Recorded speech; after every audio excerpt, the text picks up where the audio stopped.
by Roseanne Gerin. 20,171,113. Myanmar's army issued a report on Monday denying allegations of atrocities against Rohingya Muslims days after the top general in charge of military operations in volatile northern Rakhine state was replaced. National security forces conducted a brutal crackdown on the Rohingya following deadly attacks by the militant group the Arakan Rohingya Salvation Army (ARSA) on August 25. Soldiers have been accused of killing, torturing and raping Rohingya civilians and burning their homes in an operation that has driven more than 600,000 Muslims across the border to Bangladesh, where they are living in mass displacement camps. On Monday, the military published a 14-point post on Facebook on the findings of an investigation team led by Lieutenant General I. Win, Inspector General of the Defense Services, that examined the performance of the security troops during the attacks in Rakhine's Mongda Township region. The team was tasked with ascertaining whether the troops had conducted their operations in accordance with their duty assignments during the time when the military was trying to restore regional peace and stability. The investigation team toured Mongda, Buthadong, and Rathadong townships, the epicenter of the ARSA attacks and security crackdown, on October 13, November 7. It interviewed more than 3,200 ethnic Rakhine, Hindu, and Rohingya villagers and recorded the accounts of more than 800 witnesses.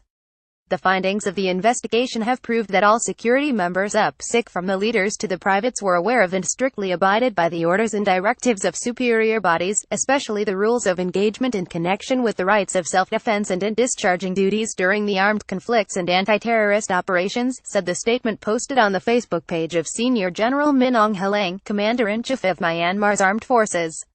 It went on to say that security forces abided by laws related to the wars in conducting area clearance operations and did not perform the use of excessive force. The accounts of the Myanmar military, which starkly contradict statements from Rohingya refugees interviewed after reaching Bangladesh, could not be independently corroborated because the military and government have limited access to the conflict zone. The Army's statement also said that all subsequent clashes between security forces and Muslim militants occurred between August 25 and September 5, in contrast to assertions by Rohingya who fled to Bangladesh and by rights groups, which contended that attacks by security forces and Buddhist mobs were still occurring after that date. The statement said that Rohingya villagers said security forces did not commit the crimes that some Muslims who fled to Bangladesh had accused them of, and instead asserted that Rohingya terrorists torched houses and fled across the border. Failing to pass muster, this statement did not pass muster with human rights experts.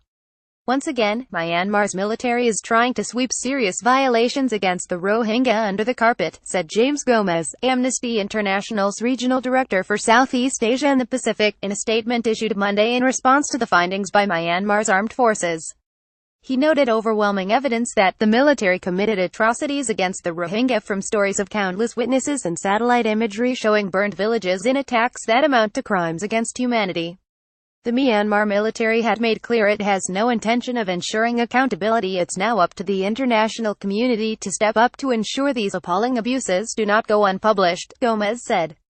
The extent of the atrocities against the Rohingya and other ethnic minorities will not be known until Myanmar allows a United Nations-appointed fact-finding mission and independent observers into the country to conduct an investigation, he said. In London, a spokesman for British Prime Minister Theresa May echoed the sharp criticism that Myanmar, a former British colony once known as Burma, has received from rights groups. "We've been appalled by the inhumane violence that's taken place in Rakhine State," the spokesman said, according to a report by CNN. "It's a major humanitarian crisis. It's been created by Burma's military and it looks like ethnic cleansing." The UN assigned a 3-member mission to Myanmar in March, but the government has refused to allow them to enter the country. The military issued the findings only days after Major General Maung Soe was transferred from his post as the head of Western Command in Rakhine, Reuters reported. "I don't know the reason why he was transferred," Major General Ila Win, Deputy Director of the Defense Ministry's Psychological Warfare and Public Relations Department, told the news agency. He wasn't moved into any position at present. He has been put in reserve. Myanmar State Councillor Aung San Suu Kyi walks with a Filipino military officer upon her arrival in Pampanga Province, the Philippines, to attend the Association of Southeast Asian Nations Summit and related meetings in the capital Manila, November 11, 2017.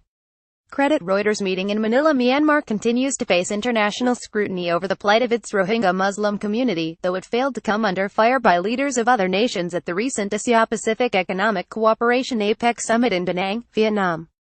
But two countries, likely Muslim-majority Malaysia and Indonesia, did broach the subject on the sidelines of the Association of Southeast Asian Nations ASEAN summit in the Philippine capital Manila on Monday, Newswire services reported. Myanmar's de facto leader Aung San Suu Kyi assured ASEAN nations that her government is implementing the recommendations of a commission on the situation in Rakhine led by former UN Chief Kofi Annan. She also said that the repatriation of Rohingya refugees in Bangladesh would begin on December 12, 3 weeks after Myanmar signed a memorandum of understanding with Bangladesh, the Associated Press reported, citing Philippine presidential spokesman Harry Roque. On Sunday, UN official Pramila Patten, special representative of the Secretary-General on UAL violence and conflict, said in the Bangladeshi capital Dhaka that she would raise accusations of the Myanmar military carrying out organized rape with the International Criminal Court in The Hague, Reuters reported. When I return to New York, I will brief and raise the issue with the prosecutor and president of the ICC whether Myanmar's military can be held responsible for these atrocities, Patten was quoted as saying, after a 3-day visit to Rohingya refugee camps in the Cox's Bazar region of southeastern Bangladesh. Sexual violence is being commanded, orchestrated and perpetrated by the armed forces of Myanmar, otherwise known as the Tatmadaw, she said. Rape is an act and a weapon of genocide.